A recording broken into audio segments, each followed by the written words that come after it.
Are marketers just professional manipulators? Do we spend our days tricking people into buying things they don't need? Or are we storytellers using creativity and psychology to help people connect with what they already want? It's a funny thing about hosting a marketing podcast.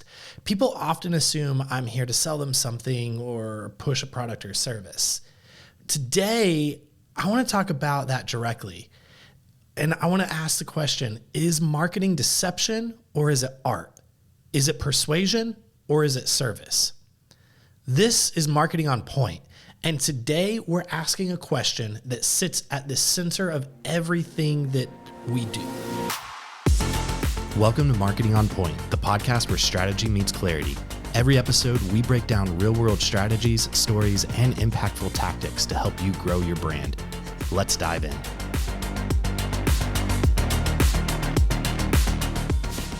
Most people have a knee-jerk reaction when they hear the word marketing. They think manipulation or pressure or tricks, getting people to buy things that they don't really need. Honestly, I understand why, because there are plenty of examples that reinforce that stereotype, whether it's ads that overpromise or fine print that nobody reads, products that look incredible online and then completely disappoint in real life. Maybe it's diet scams or shady courses, even fear-based messaging that's designed to prey on insecurities. And if all you've ever experienced is that side of marketing, then of course, marketing looks like manipulation. It looks like lying. But I don't think that's the full story. I genuinely believe at its best, marketing isn't about tricking people. It's really about bringing clarity. It's about taking something complex maybe and really just making it understandable and digestible. It's about helping people see themselves in a story and decide whether if that product or service or movement or whatever it is fits within their life and they want to partake in that. You know, I don't think anyone's going to criticize a musician for wanting their songs heard, and no one shames a filmmaker for cutting a trailer that makes people excited to watch. And nobody accuses an author of manipulation when they write a compelling blurb about the book for the inside insert of a book cover. All of that is marketing. And when you look at it from a more holistic macro level, all marketing is the same thing. It really is kind of art with a purpose. You see, it takes ideas, products, movements, and it places them in front of people who I think they're already looking for something to latch onto, something that they can connect with. Even if they don't know it yet, these products and ideas and these things that are being marketed are really there to enrich their lives. And I think that when done right, marketing isn't manipulation. It really is alignment. It should connect people with what they value and what they believe and what they're trying to become.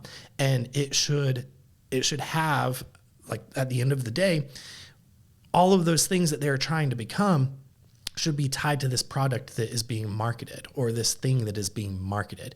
And you're really bringing those two things together. You're saying, you have a problem, here's the solution.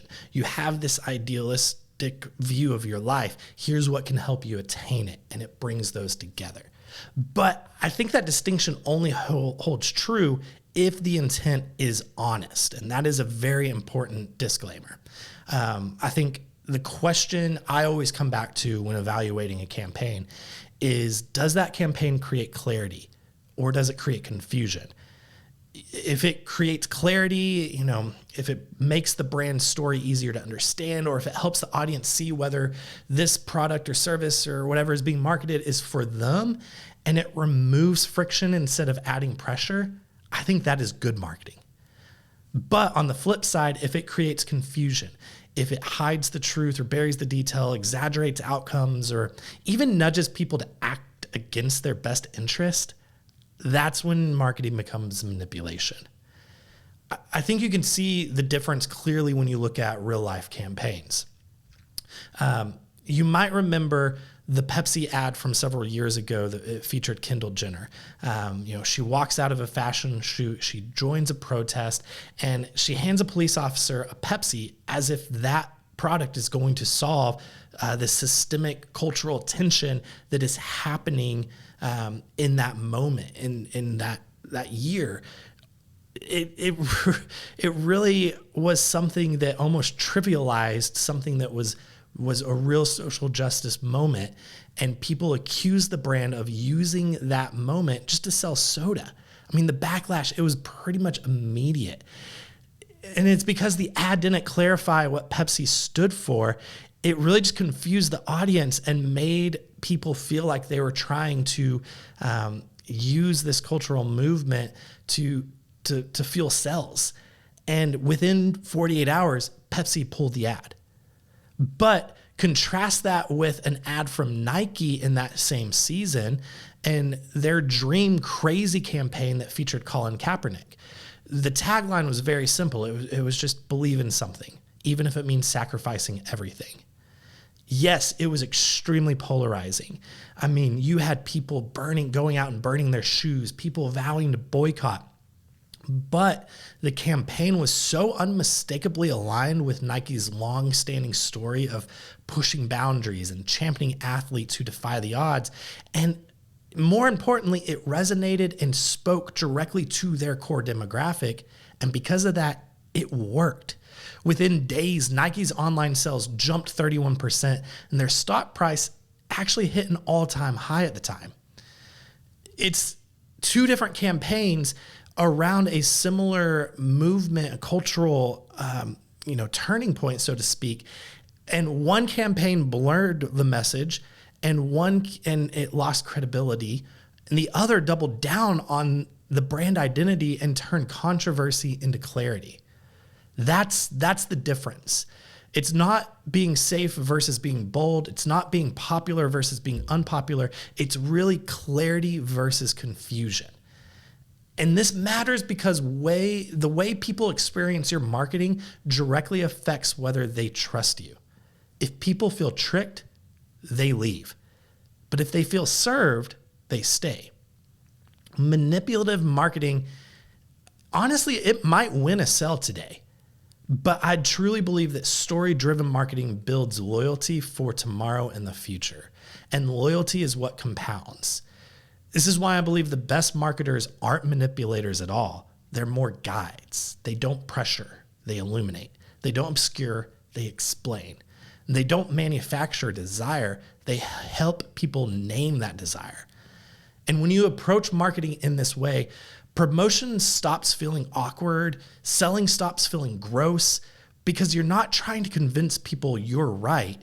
You're helping them decide if what you are marketing is right for them.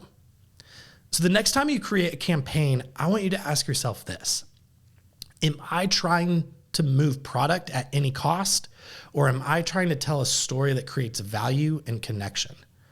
Because manipulation will burn trust extremely quickly, but storytelling builds something that lasts. So going back to our original question, are marketers manipulators or master storytellers?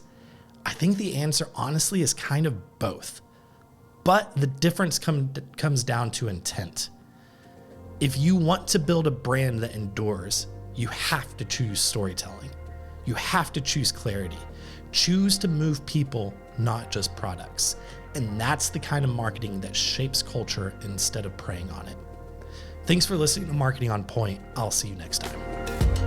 Thanks for listening to Marketing on Point. This podcast is all about helping you show up with clarity, connect with the right audience, and build a brand that actually grows. It's brought to you by Wander Creative, your full-service partner for strategy, content, and execution that moves people. If this episode helped you think differently, do us a favor, subscribe, share it with a friend, and leave a quick review. It helps more people discover the show and build brands that actually make an impact.